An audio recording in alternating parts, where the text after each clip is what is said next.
a Catholic priest, Father Moses Cody, founded the Antigonist movement just a few years after Father McKnight was ordained. He was ordained in 52, and the Antigonist movement, the Cody Institute, which came out of that movement, was founded in 1959. Shortly after that, Father McKnight caught on to this movement. I don't know how. He doesn't talk much about it. He kind of just says, "Oh, and I came across it." And after that, he decided to go to Canada to attend a workshop at the Cody Institute. And that was where his cooperative economic work got started and began to flower. He didn't stay there in Canada for very long, but what he learned, he brought back to the South and enacted what journalists and scholars would later call a peaceful economic revolution. Peaceful in the sense that, unlike some Black activists, he opposed physical violence in achieving what he was trying to accomplish, but revolutionary in the fact that it was radical in the eyes of many of his peers, including many of the Black people that he served. It was there from South Louisiana that McKnight became the principal organizer of the Southern Cooperative Development Fund, the Southern Development Foundation, the Southern Consumers Cooperative, and a vast amount of other organizations. When he was transferred to a different parish, Holy Ghost Catholic Church in Opelousas, he started a cooperative grocery store there, which I learned about from one of his former parishioners that I spoke to recently. And he also started a Zydeco Festival, which was oddly enough an outworking of his cooperative efforts as well. This is a music festival that's still ongoing, and through some of the cooperative banking institutions that he helped to found, he helped fund give the initial funding for the New Orleans-based roots music radio station, WWOZ. A lot of people don't know that about Father McKnight. From his biography, it says, from a small gathering in 1967, he helped in organizing more than 75 cooperatives and minority businesses in 11 southern states over a period of 25 years. Elijah can turn to the next slide. In the late 1970s, President Carter appointed McKnight to the board of the newly established National Cooperative Bank, and many of the organizations he founded received millions of dollars in grants to fight poverty and racism in the traditional banking system. So Black people couldn't get loans at most banks, but many of the organizations he helped found were able to provide them funding to start businesses. Many of these co-ops were connected to the Catholic churches where he served, especially Holy Ghost, which I've mentioned. At the time, Holy Ghost in Opelousas, Louisiana, was known as the largest Black Catholic parish in the United States. And so that was partly why he was able to influence so many people in that region, at least, and it spread across the South and elsewhere. Unfortunately, racism continued to factor in his own life. Not only did he encounter Jim Crow in the lives of his parishioners, but he had to experience it personally. Many of the Catholic bishops at the time were themselves racist, and I think we could include his bishop of the Diocese of Lafayette among that number. They opposed a lot of his work, both his economic work as well as the activism he engaged in outside of cooperative economics. He promoted Afrocentrism to a very stark degree, especially at Holy Ghost, where he would remove white statues, remove white iconography, replace it with Black figures, Black crucifixes. And he did this because he felt that in order for Black people to function as cooperativists, they had to first acknowledge their own humanity as Black people and as gifts to the world. He felt that there was a struggle for this to take place in the Catholic Church, and many Black people were not open to it. Many of his opponents were, in fact, his own Black parishioners who felt he was moving too fast. In his biography, he quotes one of his parishioners as saying, "All my pastors have been white. Why did my first Black pastor have to be so Black?" And this was because of all of the things that he was engaging in there at Holy Ghost. He was also a founding member of the National Black Catholic Clergy Caucus, which was a cooperative effort from Black priests and deacons and religious brothers around the country to emphasize pro-Black activism in the Catholic Church and to fight racism. McKnight would help to formulate their founding manifesto in 1968 in Detroit, which famously called the U.S. Catholic Church a white racist institution.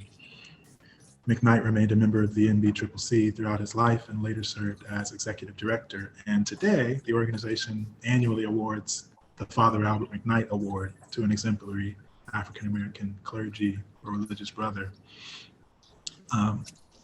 Now, getting to the most controversial period of his life, in the 1970s, a series of controversies arose in some of these national cooperative organizations that he helped found.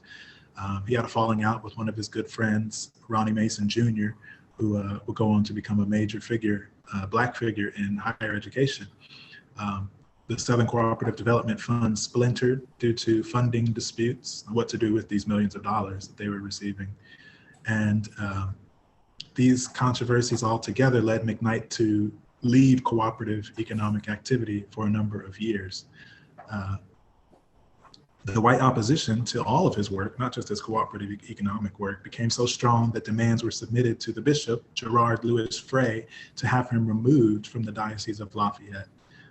He had been engaging in protests against all kinds of different things. He had been arrested a number of times. And all of these things combined, people from inside and outside of his parish asked that he be kicked out entirely from the diocese. Of course, as a member of a religious order, he was not tied to the diocese, but he had been at this parish for a number of years at that point.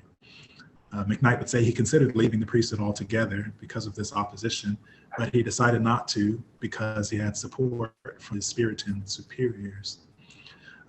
Despite the impact of his cooperative economic work, the founding of bakeries and banking institutions and these national organizations and the uplift that was coming directly from his work, the bishop said, I don't care.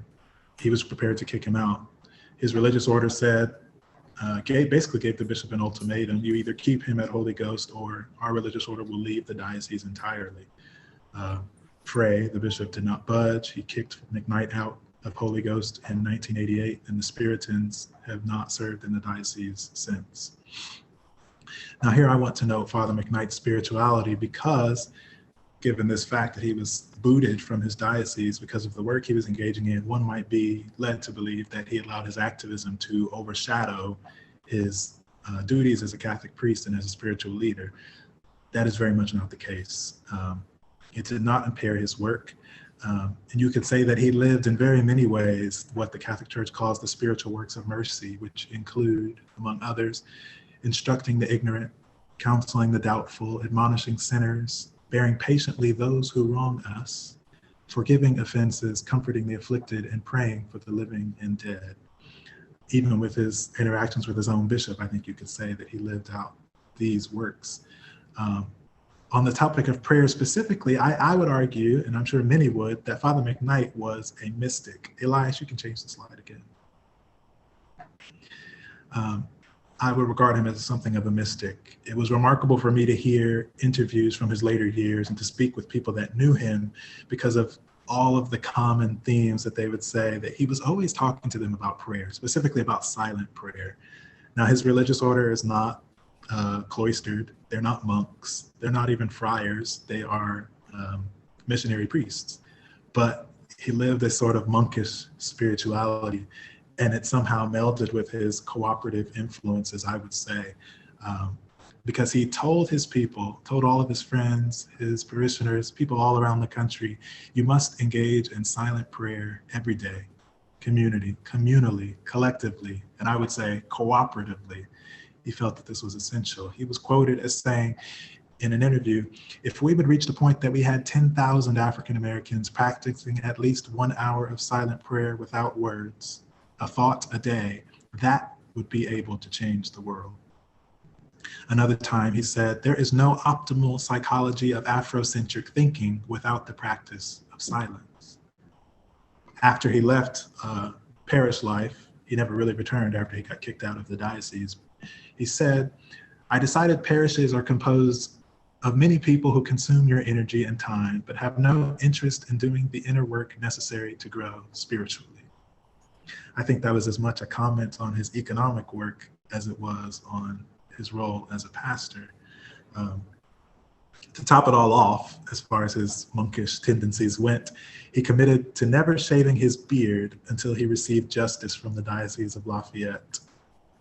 as you can see from this picture, and I can testify, he died a very well-bearded man. He never received justice from the diocese. After he left the diocese, he lives there for a time with his mother, who was ailing. After she passed, he moved to Haiti and engaged in his cooperative economic work there.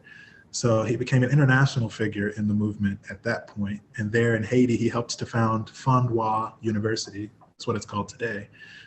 This was in the 1990s. He lived in Haiti for 6 years at first. That institution continues to honor him to the present day. He later returned to the United States after those years, serving in administration for his religious order and helping to form seminarians in his religious order, the Spiritans. He later retired from that work and asked to return to Haiti to continue working with the university, which he did for a number of years. Later, he returned to the United States once again and basically convalesced. He lived in California and Pennsylvania as his health began to decline. He was inducted into the Cooperative Hall of Fame in 1987 while he was still living, and received an honorary doctorate from Duquesne University, which is run by his religious order, in 1993. He died in 2012, and in what I would not call justice, but poetic justice, perhaps, he was funeralized at Holy Ghost Catholic Church in Opelousas. His legacy lives on among his many mentees. You could Google his name and find any number of articles of just people talking about him, who knew him, who were influenced by him, pastored by him, mentored by him, or involved with one of his many cooperative organizations. I've read several of these articles, and it really is remarkable. You can also find many interviews of him on YouTube, speaking in a way that would make sometimes you would not even think he was ever involved in parish life, because he just seems so much like a monk in the way that he speaks. And yet it's all connected to this people needing to come together and move cooperatively in order to change the world. He was honored earlier this year by the Louisiana State Legislature on the 10th anniversary of his death. And he continues to be honored in such ways all around the country and internationally. I would say few Black priests in the United States have had the kind of impact as he did, not just as a pastor, but as an activist, as an, I don't want to say economist, but one who engaged in cooperative economics and in what we are today calling social Catholicism. His impact is so widespread, and I'm glad that his name does continue to be remembered, both in the organizations he founded and in events like the one we are having today. Thank you very much for allowing me to present on our Venerable Father. Thank you so much, Nate, and to all of you.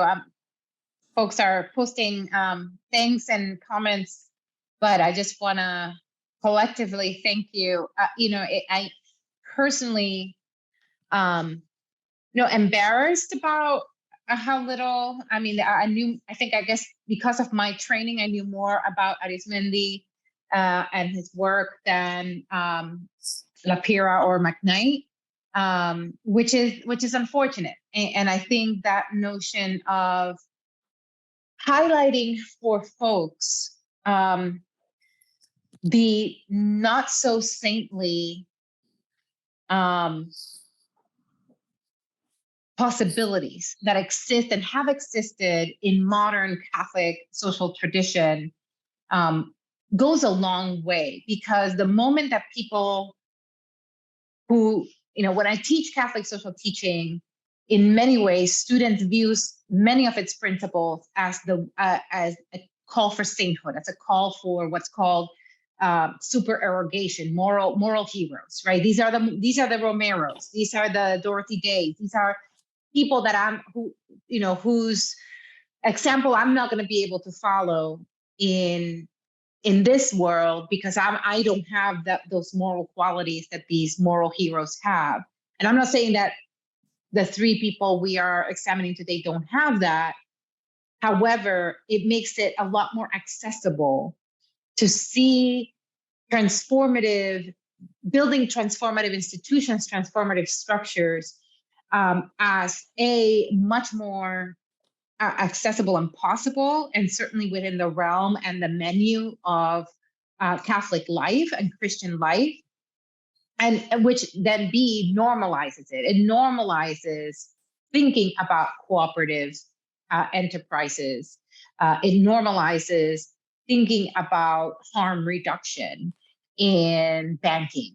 It normalizes thinking about, what are alternative models for building community and housing that does not necessarily follow the housing for maximizing profit with 10% of affordable housing, which is pretty much what most cities' models are right now. Some cities might go up to 20%, but it doesn't necessarily make anything accessible nor build community that breaks the boundaries of economic and class, and or build solidarity among them. I am watching time, so I do want to give Elias, Matt, and Nate a chance to maybe respond to one or the other or both of your other panelists first, and just briefly, so that then we can open it to more robust discussion. I will pass to Matt and Nate. I'm fine. You guys go ahead, and then we'll go to everybody or anybody who wants to chime in. Go right ahead.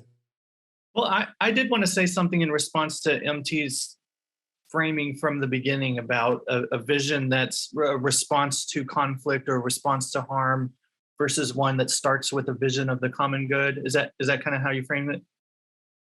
So I was actually kind of surprised that you put Pira more in the first one, because as a Christian Democrat, it very much starts with kind of this philosophy of human dignity and the common good. But I still think, I guess my answer would be he is responding to harm or to conflict, but he sees that vision of the common good as the response. So I could think of two examples. One is one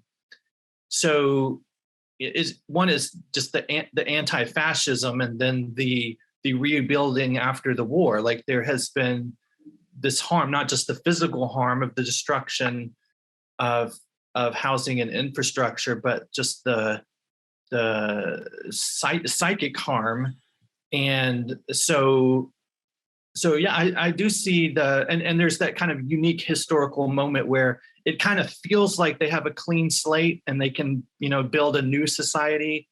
And as history shows, it wasn't that simple, because the old wounds are still there, right?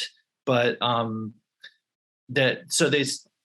lot of what the Christian Democrats are doing are, let's set things up in a way that will, avoid fascism, right? So like they said, make sure we protect the individual over against the state, but without going to the opposite extreme of individualism and that sort of thing.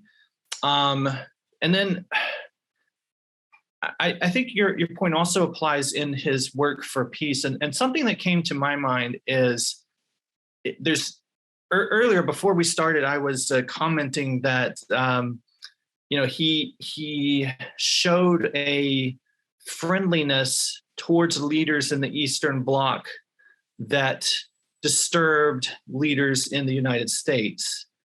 And it actually reminds me of Pope Francis in the current conflict between Ukraine and Russia. So like at times, he clearly seems to state that big picture wise, Ukraine has a right to defend itself. This was, a horrible crime by Russia.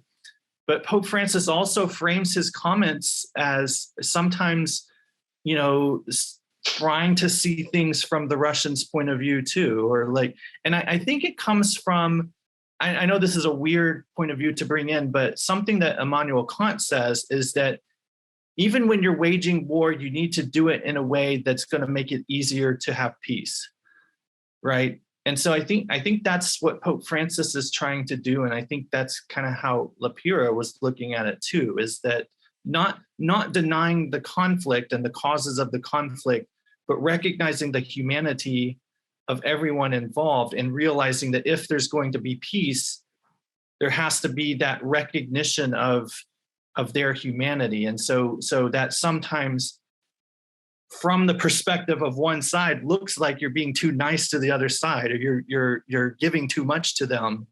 But it's this effort to say, well, at the end of the day, we're all gonna have to live together. There's not gonna be a situation where like those other people are just gone, right? So I think that's one way of looking at that question of how do we respond to conflict. I'll yield the floor to someone else that wanted to comment. Nate. Yeah, Nate, did you want to? I think, speaking on the topic of war, of course, Father Albert McKnight was not necessarily facing that kind of, well, not that explicit kind of conflict, but of course, in many ways, the United States was at war with poor people, with Black people during the era of Albert McKnight's life, and that's what animated much of his work. That's why he sought cooperative economics in the first place. And it was interesting, Matt, what you said about how when you're waging war, you have to wage it in a way that will be most conducive to peace in the end, even if you do have to fight. And there was a point that I made when I spoke about people having said McKnight waged or set forth in a peaceful economic revolution. There was an interesting quote in his biography where Ronnie Moore said he was a complex combination of Dr. Martin Luther King Jr. and Malcolm X. Of course, that being Malcolm X, the violent person, and Dr. Martin Luther King, the peacemaker. And he said about McKnight, he advocates nonviolent civil disobedience, but he will consider, quote, any means necessary, end quote, to set the captives free. And then that got me thinking, like, well, what in the world does Mr. Moore mean by that? But I think it's that same concept of, at the end of the day, if you're in a war, you kind of have to fight back if your goal is the preservation of an innocent people. And that was what McKnight was living for. That was what he was working for. And at times his methods of warfare were obviously controversial and seen as over the top, even though he never did engage in physical violence. But I think he did have in mind the idea that he had to go about things in a way that would be best for Black people, period. So yeah, there has to be a balance there. I don't know if he found it, and I don't know if I know what the balance is, but it's an interesting thought. Nate, I'm gonna take a little bit of privilege here and ask you: is the National Cooperative Bank the one that currently has? I mean, I put a link there of what I found. And the reason I ask is that it gives the history and says that it was privatized. It was approved by Congress, which I think is when McKnight was pulled in. And then it talks about it being privatized by Congress in the 80s. And I'm wondering if you have any documentation of McKnight's response to its privatization, what that might have been. I'm not sure, but I wouldn't be surprised if he actually resigned from it when he left cooperative work, because he joined the board before he had these controversies, fallouts, and left that work. So he probably was not affiliated at the time that it was privatized, but that's just me spitballing. So what do other folks, what emerges for you in this conversation? You can either, if you have your camera on, raise your hand. I think I'm seeing pretty much everyone with their camera on, or use the hands option. Yeah, Brian, go ahead. Yeah, I want to thank Matt for giving a really great biography on Pira. I don't know if anybody knows, but my daughter and I wrote a book about Pira that came out about a year ago. And it covered how the US press covered Pira from 1949 to 1977. And it's really nice to finally see another book in English come out on Pira, because a lot of feedback we've received in the last year is that Pira is a sorely understudied figure in English language scholarship. To see more things in English on him is fantastic. And to talk about where you're at now with war, Pira had this thing. He said, we must unite the cities to unite the nations. And he always thought that getting those smaller cities together to unite would ultimately lead to peace when everybody could talk and have dialogue.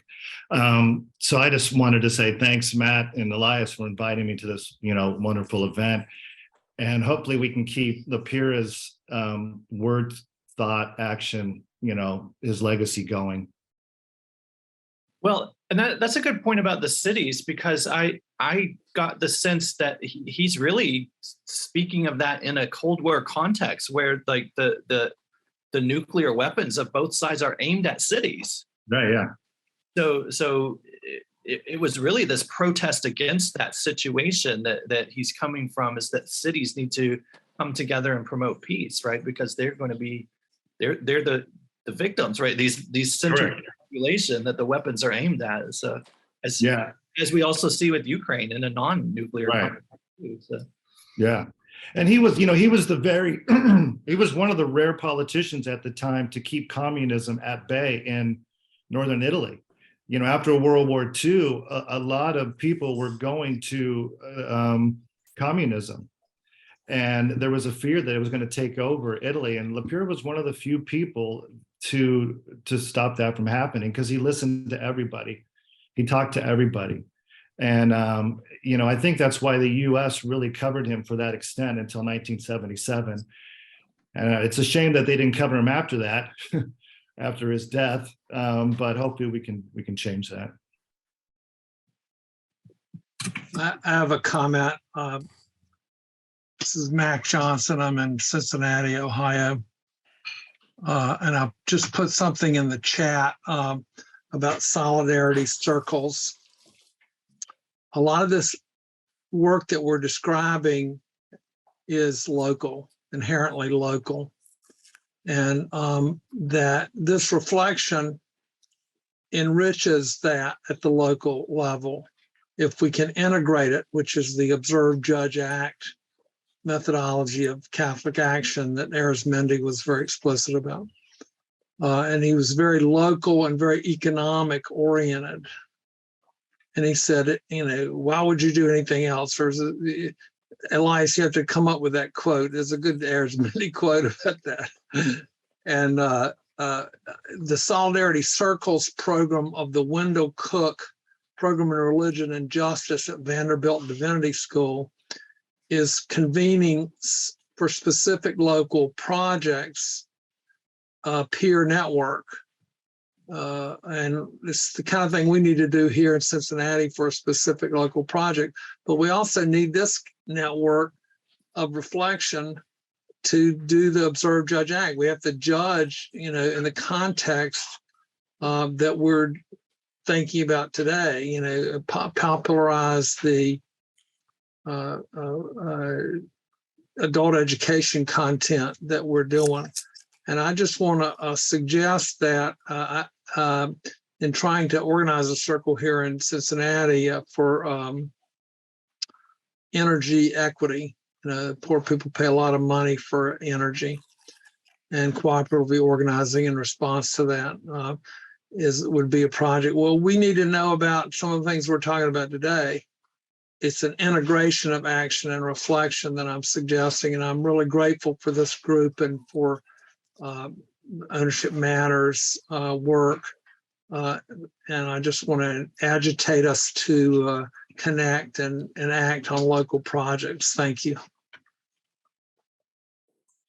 Mac, your comment brings up the case of Puerto Rico to mind, where they have been, various communities have been trying to do exactly that, to try to do an energetic revolution, to untether themselves from the various companies that are, and the government that is not solving their energetic challenges. And it's certainly not coming from the people, but in a way, it's not just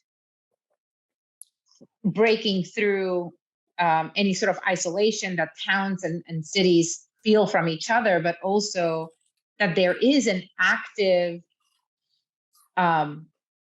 effort by governments and companies to prevent that, to not allow for that kind of local solidarity and organizing and mutual aid, especially around the energy industry, but food production, anything that has to do with sort of very essential on the ground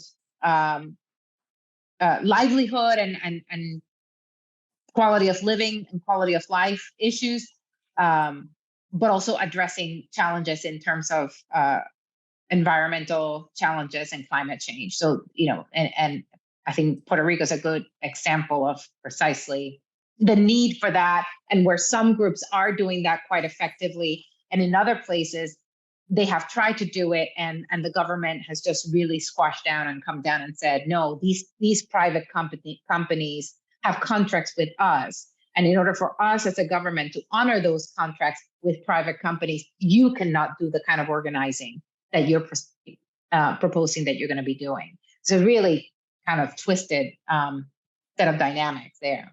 Yeah, in Ohio, we have a similar dynamic, I would suspect. And you know about the big, probably scandal of bribery.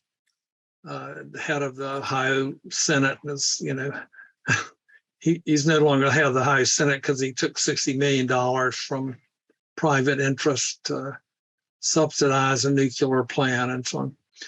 And that FBI investigation is ongoing, but it typifies something that you see in Ohio economic development history. Well, if you want to start a municipal utility in Ohio, which is in the Ohio Constitution, and you try to do it, which little town near me did, that industrial park, and a company wanted to buy wholesale electricity, and they asked the village to organize a municipal utility, which they did, which like 3 transformers or something. They immediately sued by Duke Power, and to just throw a wrench in the works of their development, to hold it up. And so the process of starting a municipal utility is a gauntlet, and not everybody makes it through the gauntlet, and they get, because of the resistance. So we anticipate stuff like that. If you start building local energy like solar and so on,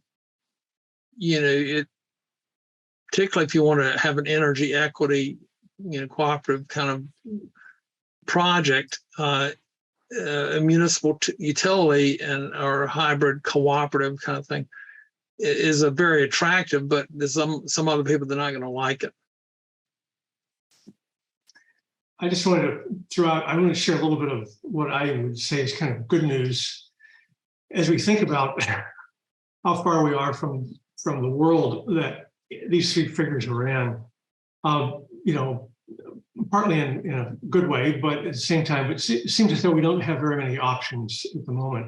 I do think it's worth remembering that going on at this moment around this country, there are enterprises which in many ways are operating from principles that are very much like what Arizmendi, McKnight, and Pira were thinking about. They're not operating under Catholic auspices, and they're not necessarily highly visible Catholics organizing them, which is something we ought to reflect on. But what is fascinating is that they do work from principles that you could say come from the solidarity economy. And in Nathan Schneider's introduction to the Arizmendi book, he points to Arizmendi as a kind of prefigure, in this kind of work, that in some ways Arizmendi fits into the global justice movement today. And if you want to look around and see where is there good work going on some sizable scale, not just a little food co-op here, a little housing co-op there. One example would be downtown Crenshaw.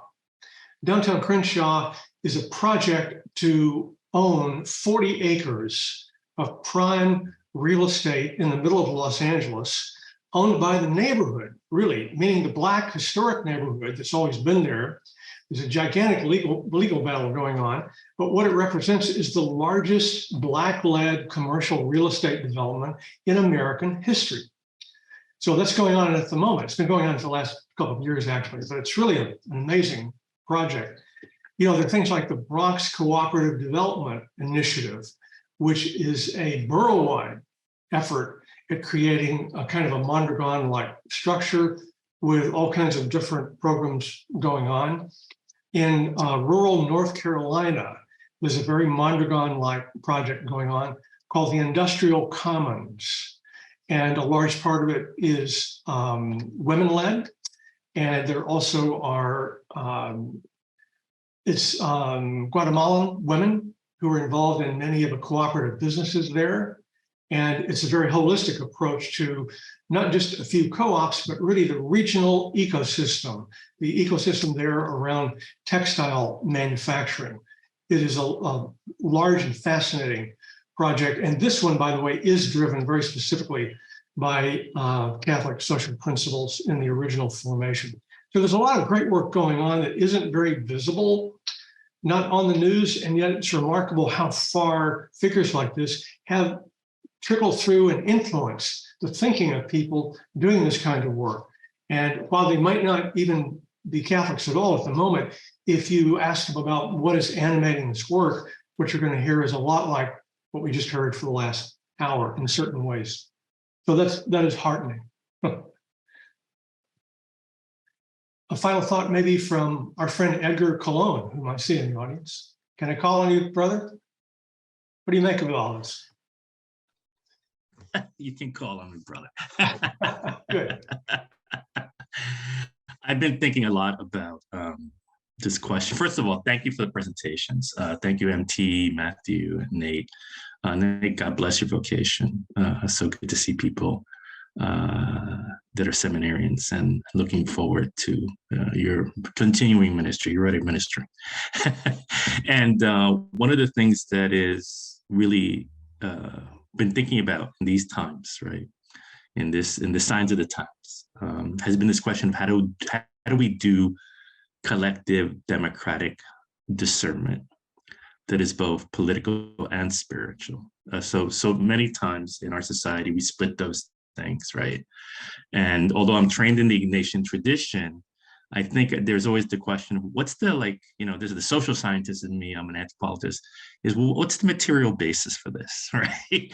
And I think today I got an answer, that the material basis is a common economy of care that is grassroots, that's democratic, and that needs really prophetic figures, right? Like Father McKnight, like Georgia Pira, like Father Arizmendi.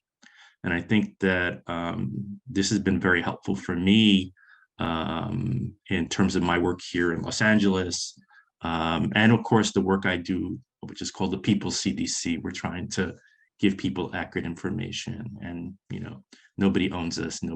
We're not appointed by anybody. We're just grassroots. And so I'm very grateful for this. And I think that's the question, like, how do we engage this social Catholicism and implement and live it? And the collective discernment comes from a specific place, a specific time, specific communities, and then creating those bridges that Matthew has been talking about. Yeah, it's been very powerful. I just want to thank you for it, and continue to work. But I would just say that piece, that we are desperate for collective democratic discernment in these times, and this is one of the responses. This is a work of these kinds of works of the spirits of light, and I think we should just keep on moving forward with it. Thank you for this circle. Sure. Thank you, Edgar. Thank you, everybody. It's been great. It's been a great pleasure to finally have this moment happen with these couple of titles, but also to see all of you and to have this conversation, which part of which, because of my bad management, is being recorded and will be posted on our YouTube channel in a few days. But thank you all. And if you have a chance, take a look at the website, check out our 2 new books, and we will hope to be back to you again with maybe another program with a different lineup, and watch for that. And everybody stay safe, stay well, and thanks for coming.